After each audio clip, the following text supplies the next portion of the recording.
మాగంటి గోపీనాథ్ గారి భార్యకైతే ticket confirm అయిపోయింది BRS నుంచి. మరి ఏ విధంగా ఉండబోతుంది, గెలిచే అవకాశాలు ఉన్నాయనొచ్చు? 100% మా మేడం సునీతమ్మ గారు, మాగంటి సునీతమ్మ గారు గెలిచే అవకాశాలు చాలా ఉన్నాయి. సర్వేలు కూడా చెప్తున్నాయి. ఎందుకంటే కాంగ్రెస్ పాలనల వ్యతిరేకత హెవీ అయిపోయింది. కళ్యాణ లక్ష్మి కానీ, తులం బంగారం కానీ, మహిళలకు 2500 కానీ, స్కూటీలు అని ఏ హామీ ఇచ్చినా కానీ ఇప్పటివరకు ఎక్కడ నెరవేరలేదు. మన జనాలందరూ, తెలంగాణ ప్రజలందరూ వ్యతిరేకత, కాంగ్రెస్ ప్రభుత్వం మీద వ్యతిరేకత ఏర్పడ్డది.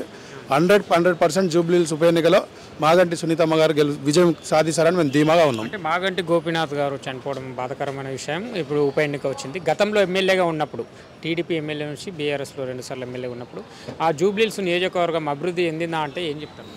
అభివృద్ధి చెందిందా అంటే తెలంగాణలో మీరు గత 10 సంవత్సరాల నుంచి చూస్తే ఎక్కడ చూసినా అభివృద్ధి. హైదరాబాద్ అనేదే అభివృద్ధి తెలంగాణ ప్రభుత్వంలో. అభివృద్ధి చూసే ఇప్పుడు ప్రజెంట్ ఉన్న ఎమ్మెల్యేలు అందరూ అభివృద్ధి వల్ల, మాకు తెలంగాణ కేసీఆర్ వల్ల, కేటీఆర్ వల్ల ఈరోజు విజయం సాధించే 100% జనాలకి న్యాయం చేస్తున్నారు.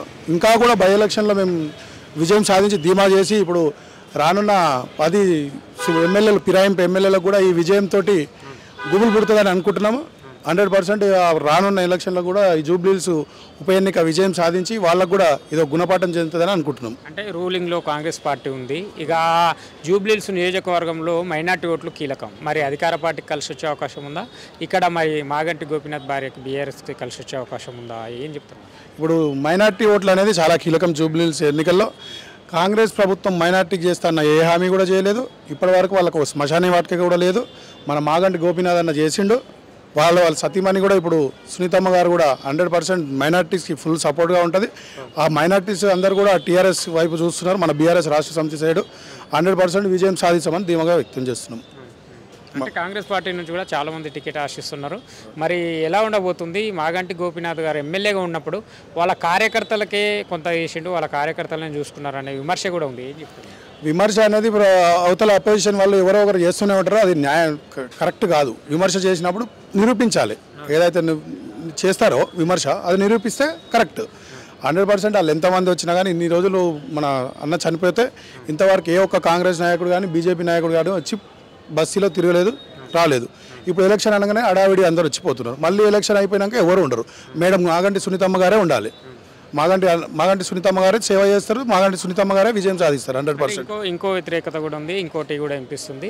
మాగంటి గోపీనాథ్ గారి భార్య ఇంతకుముందు ఎప్పుడు బయటకు రాలేదు, అంతగా ముఖపరిచయం కూడా లేదు ప్రజల లోపల అని ఒక ఇదైతే ఉంది. మరి ఏ విధంగా ఉండబోతుంది ఇప్పుడు టికెట్ ఆమె కేటాయించడం? ఇలా ఉండదు.